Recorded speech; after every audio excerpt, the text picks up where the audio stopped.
Welcome back to the aphorism series. In this video, we are going to talk about aphorism number 34. Before that, we would like to brief the 31st aphorism, which is medicine acts unconditionally. Aphorism number 32, which states that natural diseases acts conditionally. Aphorism number 33, which states that medicines are superior than natural diseases.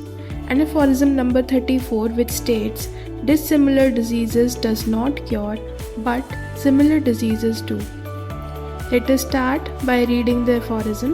The greater strength of the artificial diseases producible by medicine is, however, not the sole cause of their power to cure natural disease.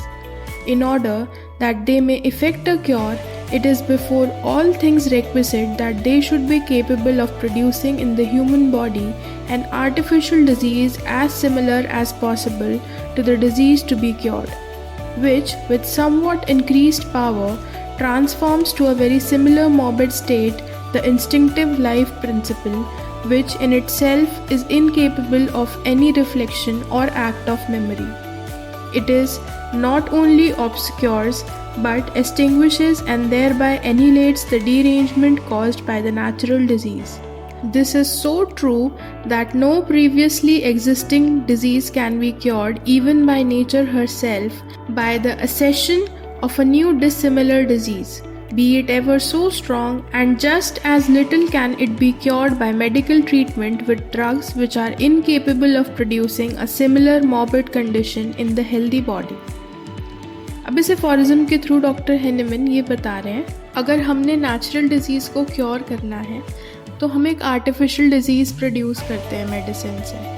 तो सिर्फ इस वजह से वो artificial disease काम नहीं करती कि वो ग्रेटर होती है स्ट्रेंथ में। उसके लिए एक प्रायर रिक्विजिट नेसेसरी है, और वो प्रायर रिक्विजिट है कि वो सिमिलर कंडीशन प्रोड्यूस कर सके। हमने लास्ट एफोरिज्म्स में पढ़ा कि जब कोई artificial disease similar morbid condition produce करती है एक ह्यूमन बीइंग में जो कि नेचुरल डिजीज़ से बहुत सिमिलर हो, और आर्टिफिशियल डिजीज़ स्ट्रॉन्गर हो दैन द नेचुरल डिजीज़, तो जो नेचुरल डिजीज़ है वो परमानेंटली एक्सटिंग्विश हो जाती है। इस केस में दोनों चीज़ें नेसेसरी हैं, आर्टिफिशियल डिजीज़ का सिमिलर कंडीशन प्रोड्यूस करना एज द नेचुरल डिजीज़, और दूसरा कि आर्टिफिशियल डिजीज़ की स्ट्रेंथ ज़्यादा होनी चाहिए दैन द नेचुरल डिजीज़। और क्योंकि हमने ये देखा एफोरिज्म नंबर 26 में कि जो लॉ ऑफ नेचर है, a weaker dynamic affection is permanently extinguished in the living organism by a stronger one if the latter is very similar to the former in its manifestation. यानी कि दोनों diseases they should be similar. अगर dissimilar disease आएगी तो वो natures law के according काम नहीं करेगी, वो क्योर नहीं होगी। डॉक्टर हेनेमन का ये कहना है कि जो आर्टिफिशियल डिजीज़ हम मेडिसिन से प्रोड्यूस करते हैं, वो आर्टिफिशियल डिजीज़ अगर सिमिलर होती है और पावर में स्ट्रॉन्ग होती है दैन द फॉर्मर वन, यानी कि नेचुरल डिजीज़ से अगर ज़्यादा स्ट्रॉन्गर होगी और सिमिलर होगी मैनिफेस्टेशन में, तभी वो आर्टिफिशियल डिजीज़ नेचुरल डिजीज़ को परमानेंटली एक्सटिंग्विश कर पाएगी। तो ऐसी कंडीशन में जहाँ कोई डिसिमिलर डिजीज़ से आप सोचें कि कोई डिसिमिलर डिजीज़ आप प्रोड्यूस करते हैं, चाहे वो कितनी ही स्ट्रॉन्ग हो, वो पेशेंट को क्योर नहीं करेगी। और नेक्स्ट पॉइंट पे उन्होंने ये कहा कि आप कोई भी मेडिकल ट्रीटमेंट ले लो, किसी भी ड्रग से आप ट्राई कर लो, पर लेकिन वो डिज़ीज़ तब तक नहीं जाएगी जब तक एक सिमिलर मैनिफेस्टेशन वाली आर्टिफिशियल डिजीज़ प्रोड्यूस नहीं होती। अब इस एफोरिज्म का हम एक्सप्लेनेशन देखते हैं। ये 7 पॉइंटर्स हैं इसमें। फर्स्ट पॉइंट है similarity principle. Medicines must produce an artificial disease similar to the natural disease to cure it effectively.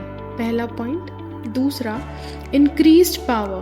The artificial disease should be slightly stronger than the natural disease to induce a similar but more intense state in the body. तीसरा point, transformation of life principle. Medicines act on the instinctive life principle which cannot think or remember to create a state similar to the natural disease.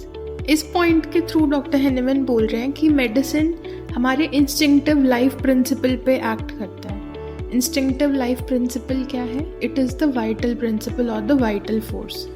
और ये medicine vital force पे कैसे act करेगी?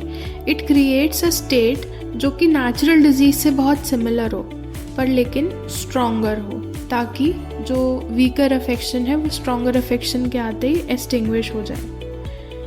Fourth point, extinction of derangement. The artificial disease not only masks but also eliminates the natural disease, effectively curing it. Fifth point, natural versus dissimilar diseases. Nature or medicines cannot cure a disease by introducing a dissimilar disease, no matter how strong it is. Sixth point, incapacity of ineffective medicines. Drugs that cannot produce a similar morbid condition in a healthy body are incapable of curing a disease. और इन सबको summarise किया है हमने 7th point में। To cure a disease, medicines must create an artificial disease similar to the natural one but slightly stronger, affecting the instinctive life principle or the vital principle and ultimately eradicating the natural disease. Neither nature nor dissimilar medicines can cure a disease, and only medicines capable of producing a similar morbid condition can be effective. इसीलिए doctor Hahnemann कहते हैं कि allopathy, antipathy कुछ काम नहीं करता, homeopathy is the best. क्यों?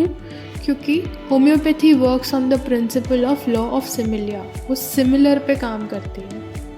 ठीक है, that's all in the video. Thank you for watching.